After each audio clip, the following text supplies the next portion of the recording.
आपल्यासोबत राजवर्धन पाटील आहेत, आपण त्यांच्याशी बातचीत करूयात। आज पक्ष प्रवेशाचं ठरलेलं आहे, किती दिवस मागे यासाठी प्रयत्न सुरू होते किंवा बोलणी सुरू? नाही, शेवटी हा कार्यकर्त्यांचा आग्रह होता आणि तुम्ही सगळ्यांनी बघितलंय की गेले 2 महिने झाले ह्या सगळ्या गोष्टीची दौरा चालू आहे। लोकांचं काय म्हणणं आहे, गावागावात जाऊन कार्यकर्त्यांचं काय म्हणणं आहे, युवा पिढीचं काय म्हणणं आहे आणि त्या अनुषंगाने हा निर्णय भाऊंनी घेतलेला आहे। पण किती दिवस शरद पवारांसोबत किंवा पक्षाच्या नेत्यांसोबत चर्चा चालू होती या संदर्भात?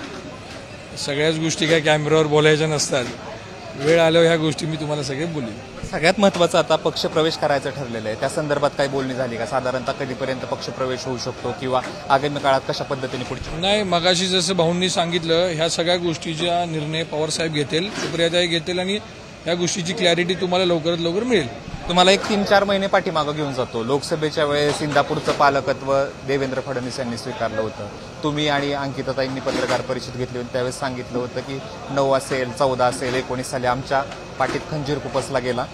आता आधी विधानसभेचं ठरवा, मग लोकसभेचं काम करू। त्याचं आता काय झालं?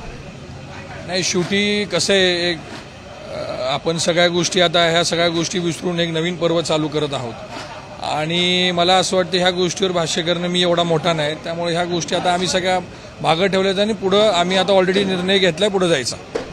ठीक आहे, तुम्ही राज्यावरती बोलत नाही, पण इंदापूरचं आपण पुन्हा एकदा बोलूयात की इंदापूरचे जे राष्ट्रवादी शरद पवार गटाचे कार्यकर्ते आहेत त्यांनी काही दिवसापूर्वी शरद पवारांची भेट घेतली आणि सांगितलं की आयात उमेदवाराला संधी देऊ नका। कसं बघताय?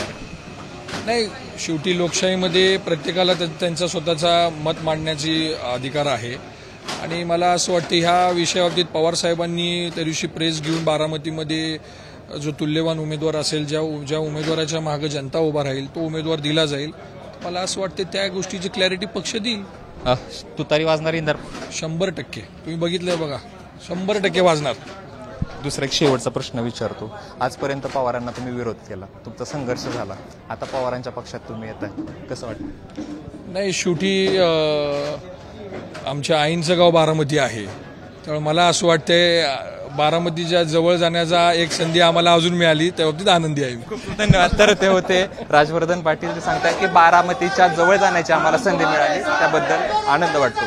कॅमेरा पर्सन विजयरावसह जयदीप भगत, एबीपी माझा, इंदापूर। एबीपी माझा, उघडा डोळे बघा नीट।